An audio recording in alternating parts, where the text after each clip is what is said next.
exactly, and I don't want you to blush, what exactly was your relationship with your daughter Anna? Well, a relationship is a negotiation. The two people involved in any relationship know far more about it than the outside world, who may comment on it. But even they do not necessarily know what is going on within their relationship. But what I can tell you with Anna, with regards to Anna, she was a very special situation for me. She was your youngest child? She was the youngest, she was the least beautiful. And she was therefore very insecure and very competitive with her sisters. She suffered from depression. She suffered from eating disorders. And as a result, she chose to come into the world of my work. This was something that we negotiated together. Unspoken perhaps, but still she came into my world, and once she came into my world and started to follow my work, that was something definite for her to hold on to in a world that was very topsy-turvy for her. And so you might say that she gave me permission to lead her by her needs and her fragility. But Sigmund Freud, since I'm a behavior therapist, if she would have come to talk to me, I would have told her, you go to medical school. Even with all your rationalizations and talking about why you did it. There was a flirtatious kind of relationship. I saw a picture of you walking in the Alps with Anna. And where was your wife? Well, these were two very different relationships. My relationship with my wife was very conventional. It was, we had a good, solid sexual relationship that produced children, but it was not an inspiration for me. My work was my inspiration. Are you saying that you don't even know if your wife ever had orgasms? My wife was, did not seem to me to be any more interested in sexuality than I was beyond producing children. However, my relationship with Anna was deeply sexual in the sense that we together explored her own libido and her fantasies in order that we could expunge them. Now, when you, I'm a behavior therapist, and you would have thrown me out of your circle of admirers or even adherents, because I would not agree with you. This is true. Now, I don't encounter any issues of transference, but what's fascinating, so since you believe in the transference of the patient with you, so was that also something that you worked on with Anna? Yes, transference and counter-transference was central to my work. And with her and with my patients, they would elicit attraction in me, in their transference, and I would experience that attraction with them. We worked very brutally and very honestly with these things, but the brutality and the fact that we could call a spade when there was sexual attraction between us took away the potency of it, so it was never acted upon. So, Sigmund Freud, are you saying that you also were attracted to your women patients? I was attracted to them and I dreamt about them. Did you dream about them? Absolutely. Did you dream that you had sex with them? Absolutely. That was part That's of... a no-no in my book. But I'm embarrassed, but I'm going to ask him. Sigmund Freud, so here you were attracted, you dreamt about them. Are you telling me that you afterwards, when you were alone, masturbated with them in mind? Well, candidly, Dr. Ruth. Yes. Of course, candidly. I did, but I was not very good at it. You have to come to my office. I would like some tips. I'll teach you. Yes, have you got any? I'd be very interested. I have a serious question. Most of your belief was that women do have penis envy. And that's not, would you, if you were now with me, talking to me, would you still believe in penis envy? Yes, I think it is alive and doing well. And the reason I say this is because we live in your time is modern with new ideas and equality. But you know, civilization is only skin deep and is quickly removed, as the Nazis proved so well. So you put people on an island and civilization will go out of the window very quickly. And behind that, the conscious civilized mind is the reptilian mind, the brain, the basic instincts. And when a little girl sees a naked little boy for the first time, she still to this day says, I want one of those. Because he's got something she hasn't got. Yeah, but she also is being taught by behaviorists like me that she's the only one who can bear children. But I understand. Oh, that's a very good point. So sure. Now I talk about sex all day long. I think about sex all day long. So what was that preoccupation of, you were talking about the oral and the anal stage, and especially what was that preoccupation that everything is really built on that sex drive, on that libido? Well, for me, it took quite a long journey to reach that conclusion, and you know, I think from our part of the world, there's a great deal of interest in anal doings and such. But I felt that man had basic drives, and I tried to remove man from his civilized world and take him back to his place in the animal kingdom.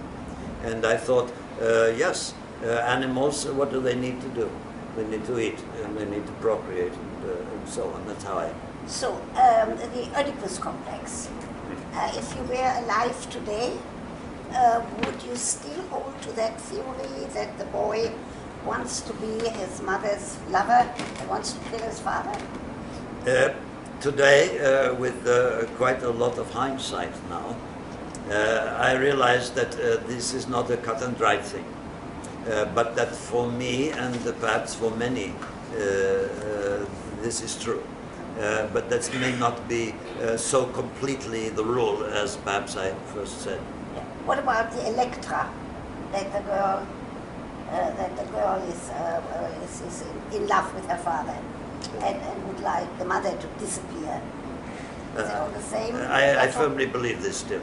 Yes, I firmly believe this. I see it every day with young girls. Now I'm going to take you to task about something about the Jewishness. First of all, it's fascinating that you come from a Jewish background, that your wife adhered to some Jewish rules. You didn't permit her to light candles? Is that true? Yes, it is true. That's true. I hope if you come back to Earth, you're going to change your ways. Well, I feel that at the time, my obsession with my work was like many people who have achieved a certain kind of greatness. Much suffers around them, much falls by the wayside. You have a man who made all the electronics, Mr. Jobs. He neglected his children, his wife, everything, in order to fulfill his vision.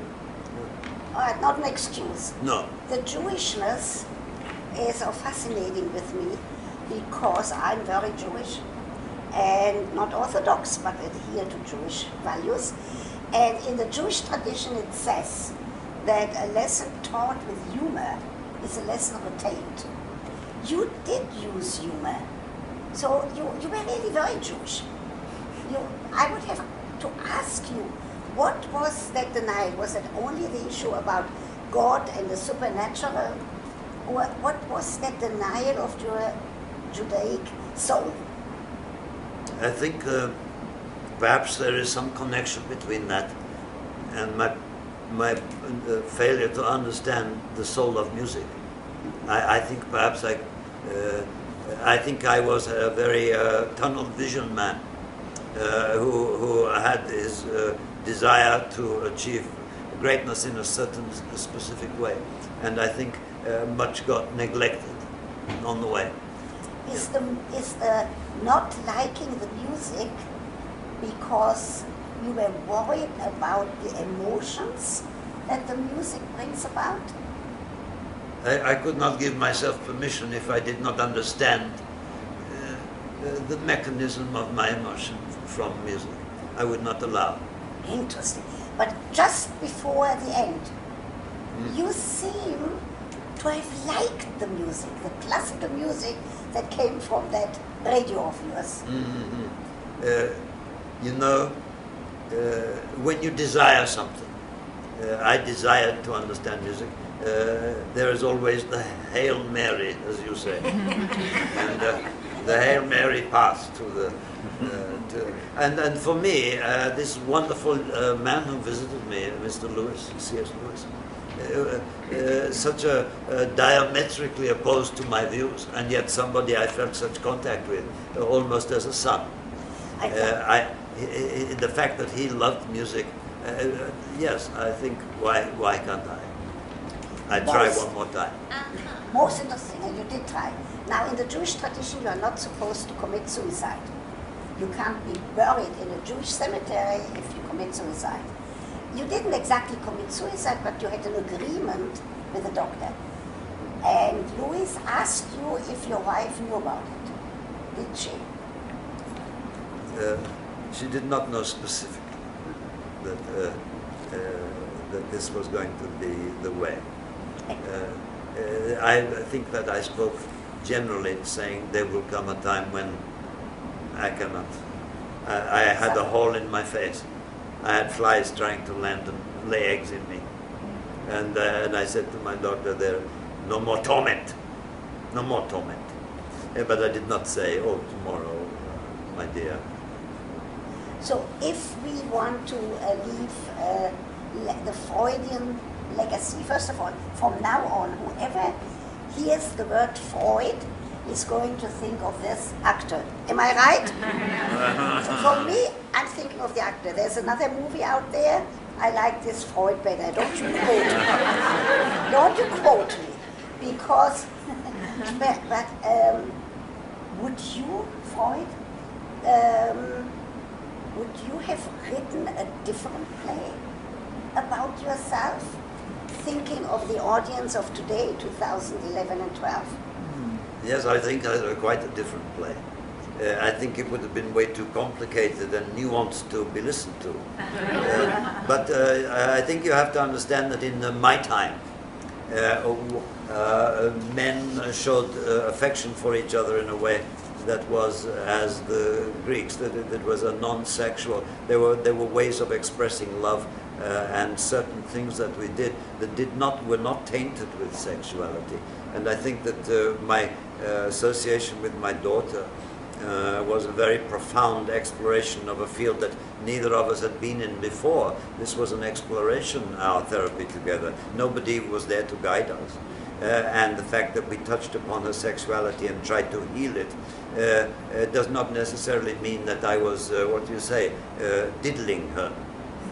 So, but you had one more question, which makes me blush.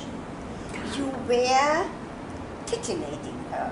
So we don't know how much she dreamt about you. We don't even know, in my behavioral sex therapy modality, I can't say it, I'm blushing, if she didn't masturbate with you in mind. I think she probably did. I think that so seriously, probably true. Well, and the reason that I say it so seriously is because when you have to dig down until there is nothing hidden, what is the very worst that we think and feel? And what is the most taboo that we can feel? Bring it out into the light. It is no longer a monster. If we bring it into the light and we say, you want to masturbate thinking about your father. So let us talk about this. Let us get this out. But never let this be taken beyond where it should be and acted upon. Good. So, Freud, Do we know the relationship of Anna with her mother? I don't see anything. It was not close. Not close. That's because of you, Freud. I think probably we within the family would not even be able to fully explain it. But I would say that from an early age she was very fragile, argumentative. Her beauty became her naughtiness. She did not get on with her siblings because she was in competition with them. And she did not get on with her mother. She came towards me later with her simple, gentle learning. She was just a very insecure soul who needed guiding firmly. But you, Freud, did what Jacob in the Bible did with Joseph. You favored her. You gave her a coat with many colors, which would imply that her siblings must become jealous of her. Did you ever think of that? I think I leveled the field. Yes, yes, because it was very unfair towards her at first, and then because she was so plain. And later in life, she said she did not marry because her love for me was all she wanted. Now, I would not advise her that, but that was how it was for her. Did she have a woman-to-woman relationship? Some people think that with Marie Bonaparte, who saved you. You think that? I think that. And you don't know? I don't know. I would have died for curiosity to know that. After our therapy together, there were parts of honor that I could not access. And did you have a relationship not permissible by law, by Jewish law, with your sister-in-law? No. No? That is my only comment. Well, do you remember when Freud said what he doesn't talk about is more revealing than what he talks about? Thank you so very much. Now let the audience ask you.